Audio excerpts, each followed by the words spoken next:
Good morning, good afternoon, and good evening, everybody. Thank you for tuning into another Supatease video. And this specialization is an absolute blast. You certainly don't want to miss out on it. And that specialization is the Elemental Shaman. It is an absolute treat at the moment, and it's just getting even better coming up into 10.2. So now is the best time to start prepping it. I wanted to make a video to talk about everything that I love about the specialization on my journey of getting to 2.4K in solo shuffle for my all specializations challenge.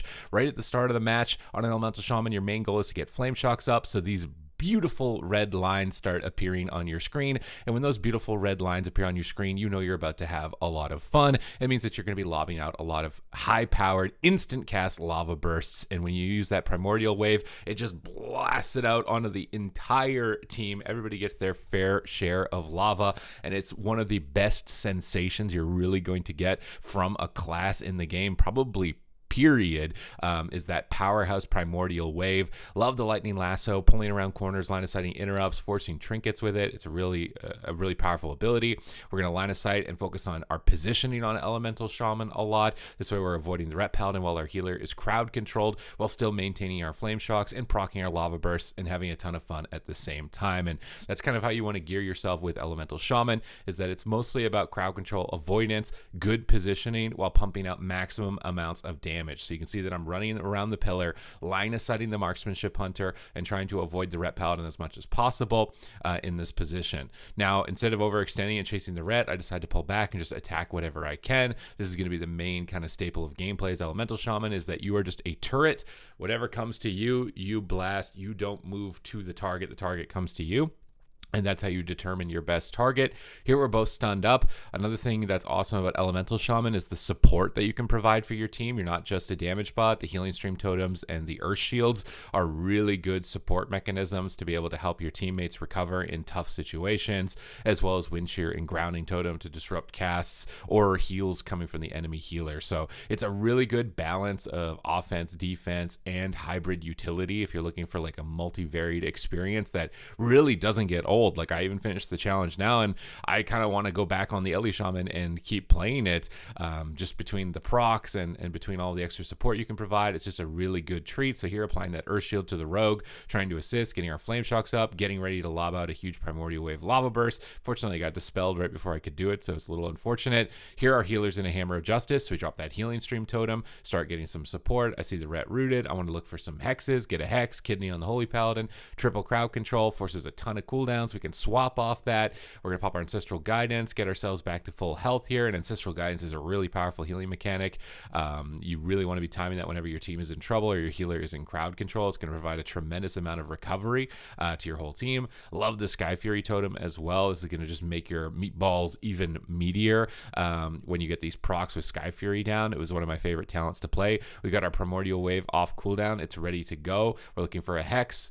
We're going to Hex the Ret Paladin, since the Holy Paladin used Sacrifice and would break that Hex. And we're just getting ready. We're waiting for the Hunter to feign death. We're going to apply that Primordial Wave now that it can't be feigned death off. Get another Flame Shock out. Use an Earth Shock to proc an instant Lava Burst, and boom, boom, boom, boom, boom, boom, boom. Too bad we got Searing Glade right when we did it, so the boom, boom, boom, boom, boom kind of missed onto everyone here. We're healing ourselves up. We can see our healer is in a freezing trap. We're hexing up the Holy Paladin, healing ourselves, and trying to focus on surviving, because things are coming down to the wire in the final seconds of this game. We're getting stunned up at very low health. We just forced Aspect of the Turtle, and I am out of there. I need to get behind the pillar.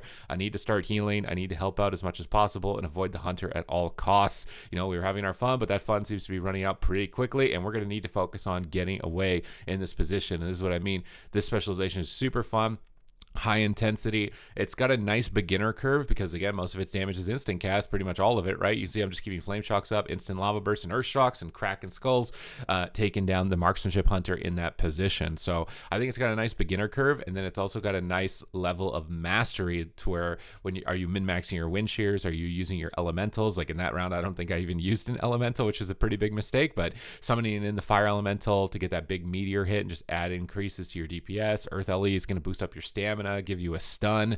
There's a lot of really cool, clutch, and creative ways to incorporate the top end of the class while still having a pretty nice beginner curve with its DPS rotation being pretty much all instant casts.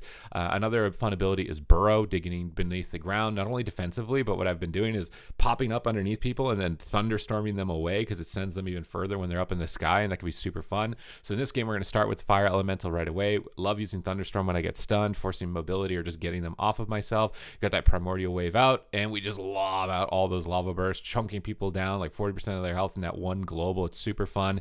Ancestral Guidance up for the opener here in Solo Shuffle. It's just generally a good idea since most people pop all of their cooldowns right at the beginning. It's nice to stagger the damage, and look at that pressure, man. It's just like Divine Shield forced from the Ret Paladin right in the opener there with those lava burst procs is super satisfying. We get Hex out of the blind.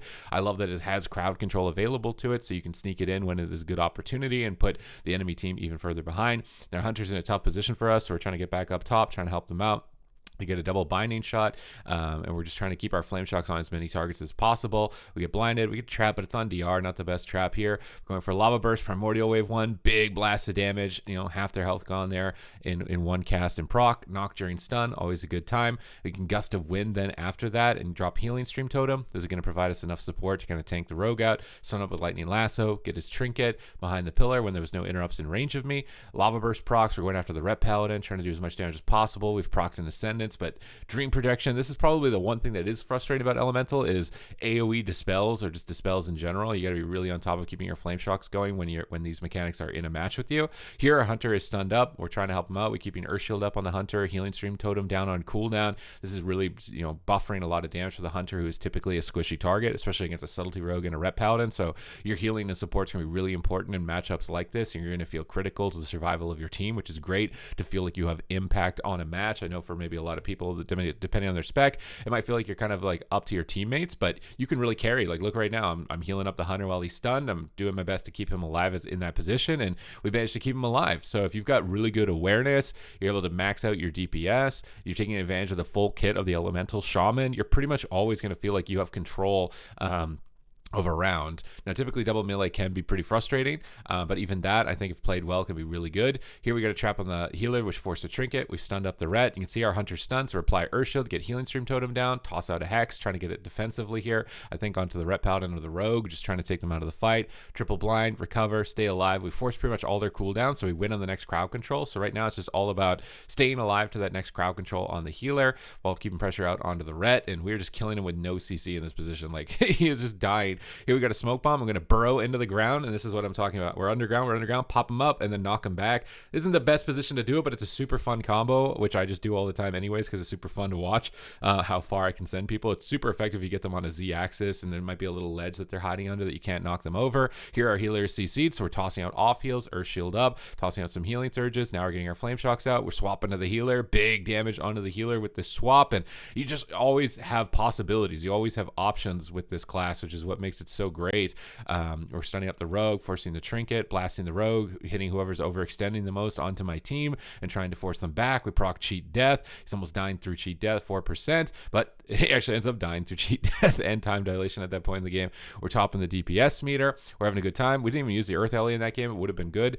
Getting that Earth Elemental stun and getting a ton of pressure out and crowd control out with that is going to be like kind of like the decorations on the top of the cake. Your first base layer is the flame shock gameplay, getting your lava burst procs, keeping your damage high. Next one is going to be adding the filling, which is the healing stream totems and the earth shields, and then we start adding the decorations in with the elementals and crowd controls and roots and knockbacks and jump effects. Like, it's just got this nice tiered progression of learning how to play and advancing your skill level that seemingly has no end limit, no skill ceiling. So you're going to always have room to grow, which is awesome, which is why I highly recommend this specialization.